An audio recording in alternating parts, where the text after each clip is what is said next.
You had a question also about Gaza. Why the Okay, so casualty we figures want there. I can go over that right. quickly, and then we can Okay, go let's do look Gaza. Sure. Right. What it was that you're talking about was a study done by the British Medical Journal, probably the most prestigious British medical journal, Lancet, and what they found was it's actually something that we discussed a couple of weeks ago. I said inevitably the death figures are going to rise because what's being reported are direct deaths, people that have been shot or blown up by Israeli weapons. But in war, the majority of deaths are always indirect. People that starve to death, people who die because they can't get medical care, people who die because the water has been contaminated as a result of the war and they contract some disease, that kind of thing. That's always the majority of deaths. To give you an example, in Iraq, approximately 100,000 people were killed directly by the war, but anywhere from 700,000 to 1 million died as a result of the war. The excess mortalities were on the order of a million, and that's because the infrastructure, was just utterly obliterated in Iraq. There was chaos, and so there were many more deaths than those that were caused by bullets and bombs. So this is what they're looking at, are those other deaths, the indirect deaths. And what they said is that typically in a war, the number of indirect deaths from the war are anywhere from 3 to 15 times the direct deaths. They actually chose a very, very conservative factor. They decided that it was 4 times in the case of Gaza. So it's now, I think when they did the study, it was maybe at 37,000, and then multiply that by 4, and you end up with 100, and then you add the indirect deaths to the direct deaths, and you get 186,000. So that's what they're estimating, like as of a month ago, I think.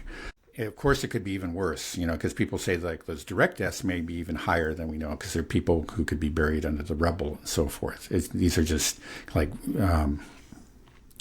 our known direct deaths. And again, they chose a very, very conservative number factor of 4. You could easily, like in the case of Iraq, it was more like 7 or 10. If they took 10, then you end up with 380,000 plus 38,000. You get over 400,000. Anyway, their very conservative estimate puts it as like the 8% of the population of Gaza has already died as a result of the war. That's horrifying. In the case of Iraq, when you said that maybe up to 1 million excess deaths, that was the result of our actions, what we did in Iraq. Yeah. So were we deliberately targeting, infrastructure that was, like what we weren't copper bombing cities like Gaza was doing, right? Were we hitting their water and their, that's my understanding. It was unlike the Russians, who didn't actually hit any infrastructure at all until well into the war. A lot of people were wondering what they're doing. It's like from day one, actually, that's what we started with. We first went out after their air defense system, military installations, but then their electrical infrastructure, their water infrastructure, all kinds of things. And this just, resulted in just kind of a total breakdown of services that helped to keep people alive. Was there an outcry from the rest of the world that we were there was some, causing? There was certainly criticism of our effort. George W. Bush was not very popular in Europe, so there was criticism, but nothing on the order. Look, immediately Russia was treated as a pariah, as a leper by the West, and sanctioned and ostracized, and of course that didn't happen to the U.S. Nobody sanctioned the U.S. It's absurd to even mention it. Nothing like that happened. There was criticism, from certain parties and governments within Europe, but nothing like what we saw directed against Russia. Yeah, it's crazy that we got away with it. That there was no real evidence of Iraq doing anything. That it was a bunch of, right. and. We just destroyed that whole country, right? And nobody said anything. Right. We couldn't do that now. I think people are more aware. I think it's maybe I don't know. It's a different time. But even, earlier there was the economic sanctions that were placed on Iraq that result in the death of 500,000 Iraqi children. And Right. That's that famous comment from Madeleine Albright. Say, well, yes, you got to do what you got to do. She said it's not exactly what she said, but sometimes you have to pay the price. We think the price is worth it. Yeah, right. And that was horrific. It was just absolutely horrific. That caused hundreds of thousands of deaths, and especially of children in Iraq. And there was just very little attention paid to it. Some people are aware of it, but the vast majority of Americans and Westerners aren't even aware of it. It's just not newsworthy to them. But we'll be talking about the so-called deliberate attack on the Children's Hospital probably for weeks. Right. Well, I'm just trying to. What was the justification for striking the water infrastructure in Iraq? Because I thought the idea was that we were going to bring democracy and liberate these people, not starve them. I mean, wasn't the operation called something like, never-ending freedom or something ridiculous freedom, like that? Think, yeah, right. Well, the argument is that a lot of infrastructure is dual use. You say, okay, yeah, it's used by the civilians, but it's also used by the military. So if we deprive this, the use of this to the military, well, it's too bad the civilians have to suffer, but it's part of the war effort and part of destroying their military capability. I should actually look into exactly what they struck, but they did much more than just the energy infrastructure, which is what Russia has been focusing on after a long delay of actually not going after it. And then they decided they had to. Yeah, it's such a horrific war and event, and I realize I know very little about it. I think most people know very little about it. It's just kind of like, oh yeah, the Middle East, it's complicated. Things are always popping off over there. It's a bunch of terrorists, and there's bad guys, and we're good guys, and that's about as far as most people think. And that's basically what I thought for most of my life as well. So I'm not faulting anybody for thinking that. But then once you start to see, like, well, wait, how many kids died? 500,000 for what? And then another million died for what? What did Iraq do exactly? They didn't have weapons of mass destruction. They weren't involved in 9/11 at all. Oh, but we killed millions of them, and we don't even say sorry. Right. It's complicated. It was, it's right. There's obviously a glaring double standard. It's just that all our bombs are love bombs or something. They're dropped with the best of intentions. Occasionally bad things happen. Life is complicated, and the same thing goes for Israel, right? But Russian missiles are deliberately, target children's hospitals and maternity hospitals and so forth.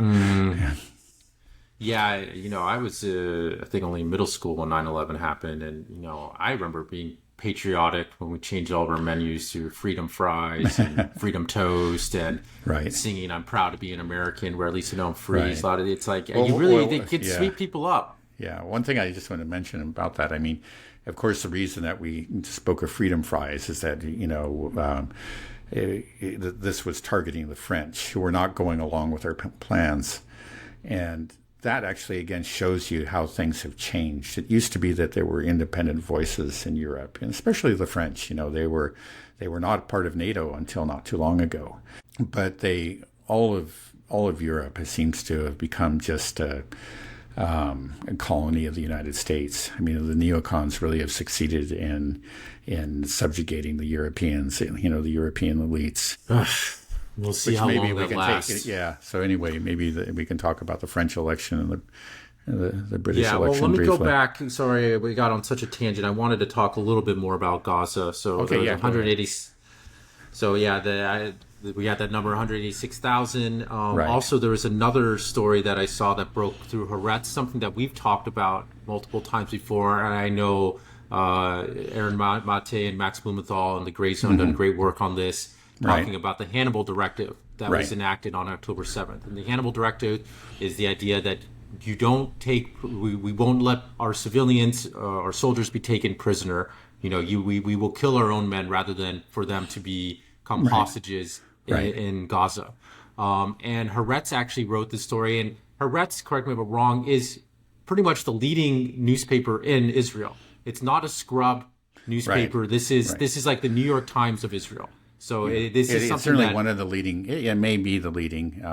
It's known as being liberal left, but it is within the establishment. It's at the liberal left end of the Israeli spectrum. But it's not.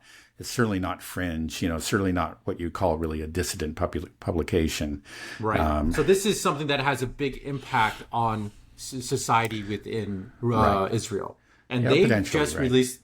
Yeah, because a lot of people will read it in Israel, and we'll see how they take it. But they've done their own research, and they were talked about this before, that it looks like the Hannibal Directive was enacted, and his IDF tanks were shooting into kibbutzes because they thought Hamas people were there, just blowing up the whole kibbutz, and they had a free fire zone for any vehicles heading that were in that area close to the Gaza border. They just blew up everything. And there are reports saying that maybe 50% of the deaths, maybe half or more potentially, of Israeli deaths were actually committed by the IDF themselves. Now, my question is more, how is this going to impact Israeli society? If Haaretz itself is saying this, like, okay, maybe you don't give a damn that 186,000 Gazans are dead. You want it all, kill them all, whatever. But if you see your own government is willing to, let's call it what it is, it's not, the Hannibal Directive is straight up murder, a state-sponsored murder of its own citizens. How would you feel as a citizen of that country if you know that your country will so quickly enact a policy like this? You're talking about save the hostages and bring them back. It's like, well, the majority of the hostages were killed on October 7th by the IDF. So it has to be making shockwaves through Israeli society. How can they be proud of their government to say that our government would do this? That they would kill its own citizens so willingly. Yeah. Well, I'm just going to guess. I'm not. I'm not an expert on Israeli politics or Israeli society, but I doubt that it's going to have a very large impact. And I say that partly because the Hannibal Directive has been around for a while, that people have known about it for years, and it has been enforced in the past.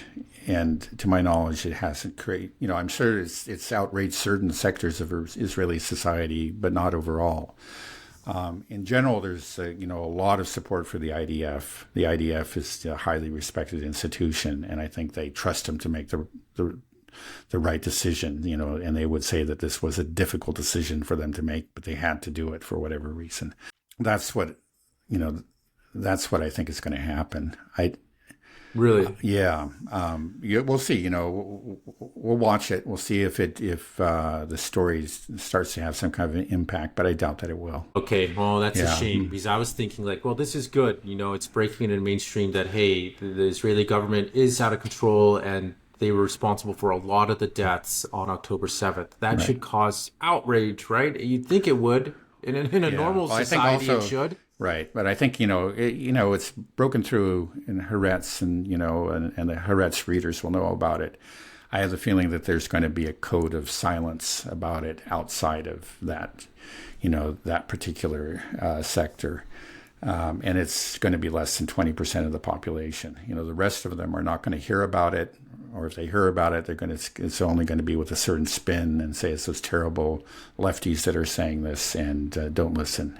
And I bet 80% of the people in Israel it won't really get through to them. Oh, okay. I hope to be proven wrong, but that's my cynical assessment.